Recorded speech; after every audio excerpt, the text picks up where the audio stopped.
بالکل 50% جو ہے نا وہ تیسری رکعت ہونے کا ہے آپ کو احتمال، اور 50% جو ہے وہ دوسری رکعت، شک اسی کا نام ہے۔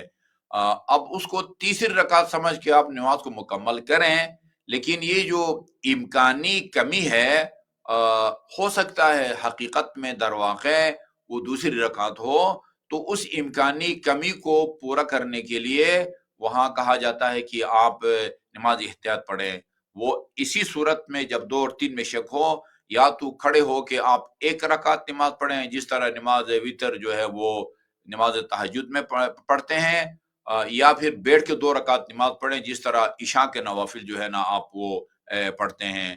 تو اس میں یہ ہے کہ وہ جو امکانی کمی ہے وہ پوری ہو جائے گی، اور اس کا طریقہ بھی یہی ہے کہ آپ صرف وَلَضَّالِّین تک پڑھیں گے، آگے سورہ پڑھنے کی ضرورت نہیں ہے۔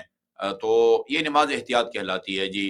اور بھی اسی طرح 3 اور 4 میں شک ہو، ادھر بھی جو ہے نا یوں سمجھے کہ چوتھی رکعت ہے، اور مکمل کرے، نماز کو مکمل کرنے کے بعد وہ جو امکانی کمی باقی رہ جاتی ہے اس کو پورا کرنے کے لیے وہاں کبھی ایک رکعت بھی پڑھی جاتی ہے، کبھی 2 رکعت، مثلا 2 اور 4 میں شک ہو، پتہ نہیں یہ میری دوسری رکعت ہے یا چوتھی رکعت ہے، ادھر بھی جو ہے نا اس کو چوتھی سمجھ کے نماز کو مکمل کریں۔ اب یہ امکان باقی ہے اپنی جگہ پر کہ ہو سکتا ہے در واقع وہ دوسری رکعت ہو اور 2 رکعتیں میرے ذمہ ہوں، وہاں جو ہے وہ آپ کو کہا جاتا ہے کہ آپ 2 رکعت نماز جو ہے نا احتیاط پڑھیں گے۔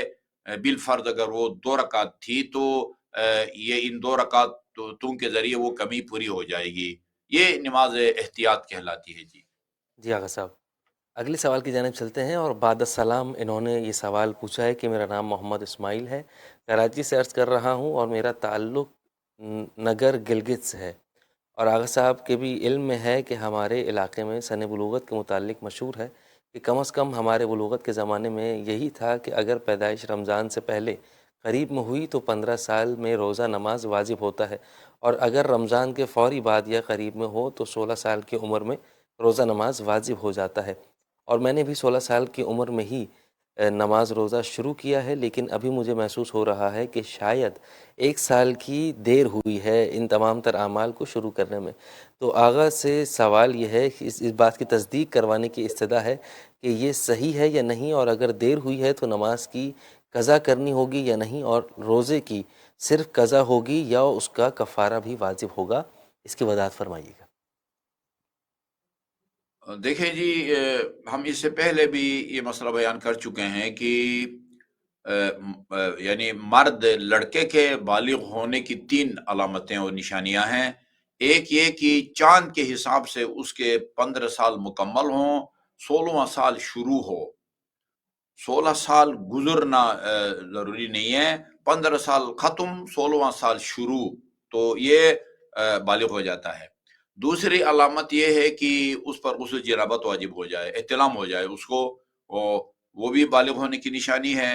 اسی طرح اس کے زیر ناف جو بال ہیں وہ نکل آئیں، تو یہ 3 جو ہے نشانیاں ہیں۔ تو ظاہر ہے جو اصول ہے، قانون، فارمولہ یہ ہے کہ بندہ پیدائشی طور پر تو بالغ نہیں ہوتا، بعد میں بالغ ہوتا ہے۔ انسان جو ہے نا وہ جو ہے نا اس کو نماز روزہ تب واجب ہوں گے کہ جب اس کو یقین ہو کہ میں سن بلوغ جو ہے نا وہ پہنچ گیا ہوں۔ اب وہ پہلے یہ سمجھتا تھا کہ نہیں ہوا، اور بعد میں کنفرم ہو جائے کہ میں بالغ ہو گیا تھا اور میں نے نماز نہیں پڑھی، بالغ ہو گیا تھا اور میں نے روزہ نہیں رکھا، پھر جو ہے وہ ان کو قضا بجا لائے۔ البتہ کفارہ وغیرہ جو ہے وہ نہیں ہے روزے کا، کیونکہ کفارہ تب ہے کہ جان بوجھ کے آپ روزہ توڑیں، واجب روزہ رکھا ہے اور اس کو جان بوجھ کے توڑیں۔ تو یہ جی ہاں، اگر آپ کو یقین ہو جائے کہ میں اس وقت بالغ تھا اور میں نے روزہ نہیں رکھا، نماز بھی نہیں پڑھی، تو پھر قضا بجا لائے۔ اگر صاحب بہت بہت شکریہ۔ اگلا سوال ہمارے پاس سرکاری ملازمت کے حوالے سے ہے کہ اگر صاحب میں سرکاری ملازمت کرتا ہوں، اور گزشتہ کئی سالوں سے میں اس جاب کو کر رہا ہوں، لیکن ابھی ان دنوں مجھے کچھ اپنے مکان کی تعمیرات کے حوالے سے اپنے تنخواہ کے ایڈوانس میں حاصل کرنے کی ضرورت پڑ رہی ہے۔